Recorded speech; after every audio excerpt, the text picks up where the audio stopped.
Hey everyone, this is Gita. আমরা last ভিডিওতে শিখেছিলাম যে শুড দিয়ে কিভাবে সেন্টেন্স তৈরি করতে হয়, বাট আজকের এই ক্লাসে আমরা এমন কতগুলো বাক্য প্র্যাকটিস করব যাতে শুড নিয়ে আমাদের মনে যত ধরনের ডাউট আছে এই সবগুলো ডাউট ক্লিয়ার হয়ে যাবে। তো প্রথমে বলে দেই যে কোনো একটি কাজ করা উচিত উচিত শব্দটি বলার জন্য আমরা শুডের ব্যবহার করি। আশা করি এতটুকু নলেজ আমাদের সবার মধ্যেই আছে। তো ধরো আমি বলছি যে তোমার এখন যাওয়া উচিত, ইউ শুড গো নাও। তোমার এখন আসা উচিত, ইউ শুড কাম নাও। আমার এখন খাওয়া উচিত, আই শুড ইট নাও। তো এই ধরনের সেন্টেন্স তৈরি করার জন্য আমাদের কি করতে হবে, যখন কোনো একটি কাজ মানে কোনো একটি অ্যাকশন করা উচিত এই ধরনের কথা বলার জন্য আমরা কি করব, শুডের পরে ভার্বের ফার্স্ট ফর্ম ইউজ করব। ধরো আমি তোমাকে বলছি যে আমাদের একে অন্যের সাথে কথা বলা উচিত, we should talk to each other. এখানে সেন্টেন্সটিতে লক্ষ্য রাখো, এখানে আমাদের কোন অ্যাকশনটা করার কথা বলা হচ্ছে, কথা অর্থাৎ টক করার কথাই তো বলা হচ্ছে। তো এখানে টক শব্দটা কিন্তু ভার্বের ফার্স্ট ফর্মে আছে, এখানে শুডের পরে আমরা টক অর্থাৎ ভার্বের ফার্স্ট ফর্ম ইউজ করেছি। আমাদের খাবারটা খেয়ে নেওয়া উচিত, we should eat the food. এখানেও ঠিক একইভাবে আমরা শুডের পরে ভার্বের ফার্স্ট ফর্ম ইউজ করেছি। এবার কোনো একটি কাজ করাটাই উচিত, এভাবে এই যে নর্মালি এখন কথা বললাম যে আমাদের খাওয়া উচিত, যাওয়া উচিত, একে অন্যের সাথে কথা বলা উচিত, এই সেন্টেন্সগুলো আমি যে বলছি এগুলো কিন্তু খুবই নর্মাল সেন্টেন্স, মানে আমি একদম নর্মালি বলছি যে আমাদের খাওয়া উচিত, যাওয়া উচিত। বাট যখন এই কথাগুলোকে আমরা একটু জোর দিয়ে বলবো যে এই কাজটি করাটাই উচিত, মানে করতেই হবে, করাটাই উচিত, তো এই ধরনের সেন্টেন্স বলার জন্য আমাদের কি করতে হবে। দেখো এই ধরনের সেন্টেন্সে যেখানে কোনো একটি কাজ করাটাই উচিত, এই ধরনের সেন্টেন্সে আমাদের কি করতে হবে, এই যে শুড, হ্যাভ টু, এরপরে আমরা ভার্বের ফার্স্ট ফর্ম ইউজ করব যেখানে কোনো একটি কাজ করাটাই উচিত। যেমন ধরো বলছি যে আমাদের একে অন্যের সাথে কথা বলে নেওয়াটাই উচিত, we should have to talk to each other. আমাদের একে অন্যের সাথে কথা বলে নেওয়াটাই উচিত, এই যে নেওয়াটাই উচিত এই কথাটার মধ্যে কিন্তু এখানে আমরা জোর দিচ্ছি। অথবা আমাদের এ ব্যাপারে কিছু একটা তো করাই দরকার, we should have to do something about it. Should have two এর পরে ডু, এখানে কিসের কথা বলা হচ্ছে, কোনো একটি কাজ করার কথা বলা হচ্ছে এবং তো ডু, তো এখানে আমরা টু এর পরে ডু অর্থাৎ ভার্বের ফার্স্ট ফর্মে ইউজ করেছি। এতটুকু তো আমরা ক্লিয়ারলি বুঝতে পারি। এবার কোনো একটি জায়গাতে তোমার থাকা উচিত, ধরো এই সময়ে তোমার হসপিটালে থাকা উচিত, এই সময়ে তোমার বাড়িতে থাকা উচিত, এই ধরনের কোনো একটি স্থানে তোমার থাকা উচিত, এই ধরনের সেন্টেন্স আমরা কিভাবে তৈরি করব। এই ধরনের সেন্টেন্সের ক্ষেত্রে আমরা কি করব, এই যে শুড এর পরে আমরা বি বসাবো, শুড বি। কিন্তু দেখো এই ধরনের সেন্টেন্সে আমাদের কোনো অ্যাকশন হবে না, জাস্ট একটা নর্মাল সুন্দর সেন্টেন্স বলা হচ্ছে যে তোমার এই সময় হসপিটালে থাকা উচিত। তো এখানে থাকা উচিত, এখানে কোনো কাজ করার কথা বলা হচ্ছে না, শুধু থাকার কথা বলা হচ্ছে। তো এই ধরনের সেন্টেন্সে আমরা শুড বি এর ব্যবহার করব। শুড বি এর পরে কিন্তু আমরা কোনো ধরনের ভার্বের ব্যবহার করব না, কারণ এখানে আমাদের কোনো কাজ হচ্ছে না। যেমন ধরো আমি বলছি যে তোমার এই সময়ে বাড়িতে থাকা উচিত, you should be at home right now. এখানে শুড বি এর পরে কিন্তু কোনো ভার্ব নেই, কারণ এখানে কোনো কাজ হচ্ছে না, জাস্ট একটা কথা বলা হচ্ছে। এই সময়ে তোমাকে হাসপাতালে থাকা উচিত, you should be at the hospital right now. এতটুকু তো আমরা ক্লিয়ারলি বুঝতে পারলাম। এবারে সেম কথাকে যদি আমরা একটু জোর দিয়ে বলি যে থাকাটাই উচিত ছিল, এই থাকাটাই উচিত ছিল বলার জন্য আমাদের কি করতে হবে, থাকাটাই উচিত ছিল, শুড হ্যাভ বিন এর ব্যবহার করব। এক্ষেত্রে কি হয়েছে, থাকাটাই উচিত ছিল, এখানেও কিন্তু আমাদের কোনো অ্যাকশন হচ্ছে না, জাস্ট আমরা একটু আগে যে বলেছি থাকাটা উচিত, তো এখানে কি প্রেজেন্টের কথা বলা হচ্ছে। বাট যখন বলছি যে থাকাটাই উচিত ছিল, এই যে ছিল শব্দটা বলেছি তাতে কি বুঝলাম, এতে বুঝলাম যে আমরা অতীতের কথা বলছি, যে অতীতে তোমাকে ওই জায়গাটাতে থাকা উচিত ছিল। ধরো আমি বলছি যে আমাকে সেখানে তার পাশে থাকাটাই উচিত ছিল, I should have been there with him. এখানেও কিন্তু দেখো আমাদের শুড হ্যাভ বিনের পরে কোনো ভার্ব বসেনি, কারণ এটা জাস্ট একটা কথা বলা হচ্ছে, এখানে কোনো ধরনের কিন্তু অ্যাকশন হচ্ছে না। পরের বাক্যটি, তোমাকে এখানে 7টার ভেতরে উপস্থিত থাকাটাই উচিত ছিল, you should have been here by 7। এখানে বাই 7 এর পরে আমরা 7 o'clockও বলতে পারি, আবার o'clock না বললেও বাই 7 বলেও এটা আমরা পরিষ্কার বুঝতে পারছি যে 7টার কথাই বলা হচ্ছে, যে 7টার ভেতরে তোমাকে সেখানে উপস্থিত থাকাটা উচিত ছিল।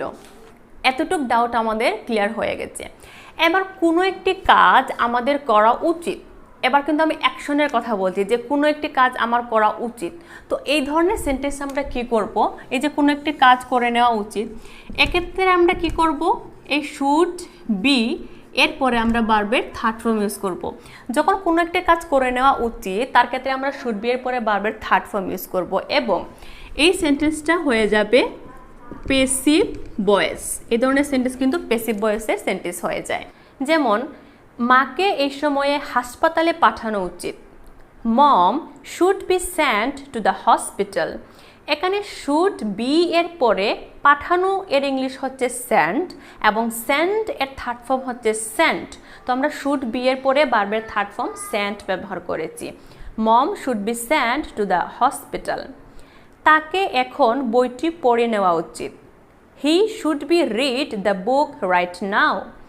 এখানে রিড শব্দটির যে তিনটি ফর্ম থাকে, ফার্স্ট, সেকেন্ড এবং থার্ড ফর্ম, তিনটি ফর্মে কিন্তু রিড আমাদের স্পেলিং একই থাকে, বাট যখন আমরা থার্ড ফর্মে ইউজ করব রিড, তখন রিডের অ্যাকসেন্ট কিন্তু রিড হবে না, এটার অ্যাকসেন্ট হয়ে যাবে রেড। তো সেন্টেন্সটা হচ্ছে we should be read the book right now. কাউকে ভেতরে আসতে দেওয়া উচিত হবে না। No one should be allowed inside. এখানেও ঠিক একইভাবে শুড বি এর পরে আমরা ভার্বের থার্ড ফর্ম ইউজ করেছি, অ্যালাউ এর থার্ড ফর্ম হচ্ছে অ্যালাউড। এতটুক ডাউট তো আমাদের ক্লিয়ার হয়ে গেছে যে কোনো একটি কাজ করা উচিত মানে প্রেজেন্টের কথাই তো বলা হচ্ছে যে কোনো একটি কাজ করে নেওয়া উচিত। তো এই ধরনের সেন্টেন্সে কিন্তু আমরা শুড বি এর পরে ভার্বের থার্ড ফর্ম ব্যবহার করেছি। কিন্তু এবার যদি বলি যে কোনো একটি কাজ করে নেওয়া উচিত ছিল, কোনো একটি অ্যাকশন যেটা অতীতে করে নেওয়া উচিত ছিল, এই ধরনের সেন্টেন্স আমরা কিভাবে তৈরি করব। এক্ষেত্রে কি হয়েছে, কাজটি করে নেওয়া উচিত ছিল, এই যে ছিল মানে পাস্টের কথা বলছি। এই ধরনের সেন্টেন্স তৈরি করার জন্য আমাদের কি করতে হবে, শুড হ্যাভ বিন এর সঙ্গে আমরা কি করব, ভার্বের থার্ড ফর্ম ইউজ করব। মানে কি, এই ধরনের সেন্টেন্সে কিন্তু আমাদের পেসিভ ভয়েস এর সেন্টেন্স হয়ে যাবে। যেমন ধরো বলছি যে ওকে ওর মা বাবার কাছে পাঠানো উচিত ছিল। He should have been sent to his parent. এখানে শুড হ্যাভ বিন এর পরে ভার্বের থার্ড ফর্ম ইউজ হয়েছে, সেন্টের থার্ড ফর্ম সেন্ট। তোমাকে একটি টাকাও দেওয়া উচিত ছিল না। You should not have been paid a single penny. আমাদের এ বিষয়ে আরও জিজ্ঞাসা করা উচিত ছিল। We should have been asked more about this. কারো কোনো একটি কাজ করে নেওয়া উচিত ছিল, এই কনসেপ্টটা আমাদের কাছে ক্লিয়ার হয়ে গেছে, রাইট? আচ্ছা, এবার আমাদের কাছে কোনো একটি জিনিস থাকা উচিত, এই ধরনের সেন্টেন্সে আমরা শুড কিভাবে ব্যবহার করব। কোনো একটি জিনিস থাকা উচিত, সাপোজ ধর আমি বলছি যে এই কলমটা আমার কাছে থাকা উচিত, বা একটি কলম আমার কাছে থাকা উচিত, একটি টিভি আমাদের বাড়িতে থাকা উচিত, আমার কাছে একটা ল্যাপটপ থাকা উচিত। তো এই ধরনের সেন্টেন্স কীভাবে তৈরি করব। দেখো, এই ধরনের সেন্টেন্স যেখানে আমার কোনো একটি জিনিস থাকা উচিত, এখানে কিন্তু কোনো ধরনের অ্যাকশন হচ্ছে না, নর্মালি একটা সেন্টেন্স যে আমার কাছে জিনিসটা থাকা উচিত। তো এই ধরনের সেন্টেন্স কাছে থাকা উচিত আমরা কি করব, এই ধরনের সেন্টেন্সে আমরা শুড এর সাথে কি করব, হ্যাভ ব্যবহার করব, শুড হ্যাভ। যেমন ধরো বলছি যে আমার কাছে একটি ল্যাপটপ থাকা উচিত ছিল। I should have a laptop. আমার কাছে কমপক্ষে 10টি টাকা থাকা উচিত ছিল।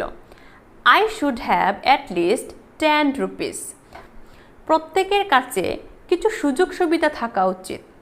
Everyone should have some opportunities. অর্থাৎ বর্তমানকালে কোনো একটি জিনিস আমার কাছে থাকা উচিত, এই ধরনের বাক্য বলার জন্য আমরা শুডের সঙ্গে হ্যাভ ব্যবহার করব, শুড হ্যাভ।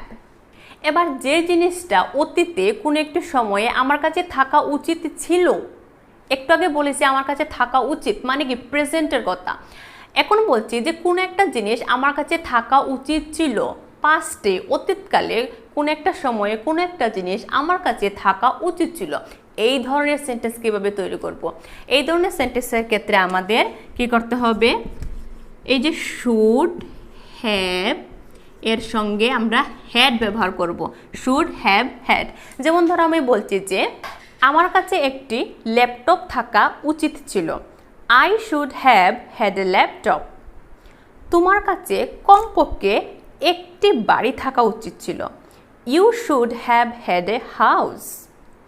আমাদের কাছে পর্যাপ্ত টাকা থাকা উচিত ছিল বাবাকে সুস্থ করে আনার জন্য, we should have had enough money to nurse father back to health. কোনো একটা জিনিস অতীতে আমাদের কাছে থাকা উচিত ছিল, তার জন্য আমরা শুড হ্যাভ হ্যাড এর ব্যবহার করব, ঠিক আছে। এবার কোনো একটি কাজ আমাদের করা উচিত ছিল, কাজ অ্যাকশন যেটা করা উচিত ছিল, কী ধরনের অ্যাকশন? আচ্ছা, কী ধরনের অ্যাকশন বলার আগে বলে দিই, এই যে কোনো একটি কাজ, এই যে কাজ করা উচিত ছিল, এই ধরনের সেন্টেন্স তৈরি করার জন্য আমাদের কি করতে হবে?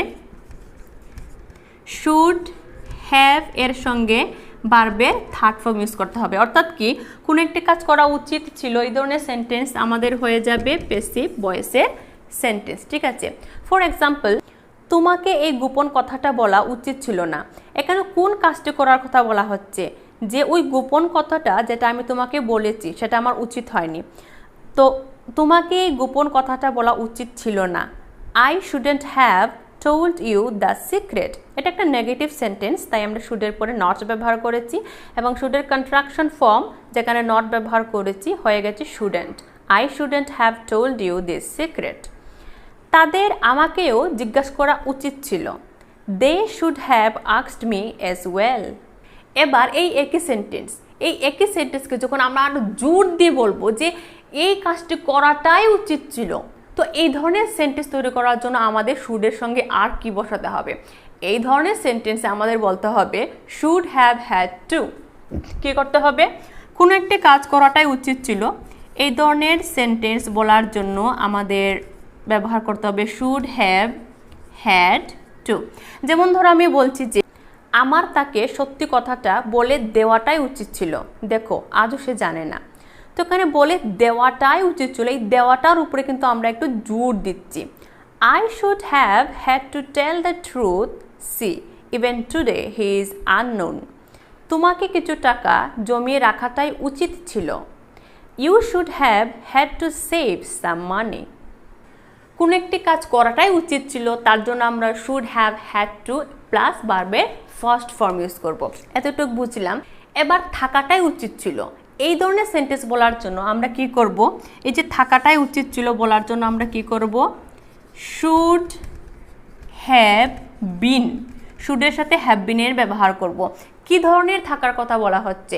যেমন আমার এখানে থাকাটা উচিত ছিল যখন তুমি বিপদে ছিলে, I should have been here when you were in danger. 4টার সময় তো তোমাকে বাড়িতে থাকা উচিত ছিল, you should have been home at 4 o'clock। এখানে একটা জিনিস লক্ষ্য করো, যখন আমরা শুড হ্যাভ বিন বলেছি মানে এই ধরনের সেন্টেন্স কোনো অ্যাকশন হচ্ছে না, তো সেই জন্য আমরা শুড হ্যাভ বিনের পরে কিন্তু কোনো ধরনের ভার্ব অর্থাৎ মেইন ভার্বের ব্যবহার এখানে দেখতে পাচ্ছি না। এতটুকু কনসেপ্ট আমাদের ক্লিয়ার হয়ে গেছে। এবার কোনো একটা জিনিস আমাদের কাছে থাকা উচিত, কোনো একটা জিনিস আমাদের কাছে থাকতে হবে বা থাকা উচিত, তার জন্য আমরা কি করব? এই ধরনের কোনো একটা জিনিস, এই যে কাছে থাকাটাই উচিত বা থাকতে হবে, এই জন্য কোনো একটা কাজ যে জিনিসটা আমাদের থাকাটাই উচিত, এই ধরনের সেন্টেন্স বলার জন্য আমরা কি করব? শুড হ্যাভ টু হ্যাভ এর ব্যবহার করব।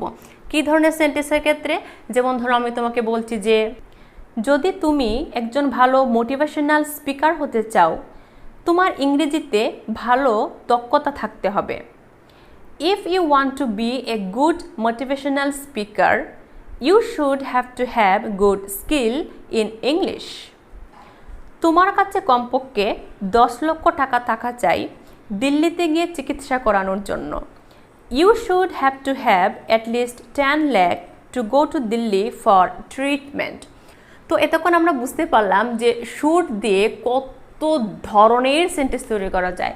এখানে কিন্তু আমরা টোটাল 13 টাইপস, এখানে টোটাল আমরা 13 টাইপস শুডের ব্যবহার দেখেছি। আই হোপ শুডের এই সমস্ত ব্যবহার দেখার পর তোমাদের শুড নিয়ে সেন্টেন্স তৈরি করতে আর কোনো ধরনের ডাউট হবে না। ভিডিওটা ভালো লাগলে অবশ্যই একটা লাইক করো, চ্যানেলে প্রথমবার হয়ে থাকলে চ্যানেলটিকে এখনই সাবস্ক্রাইব করে নাও to get more information from my channel. Thank you for watching.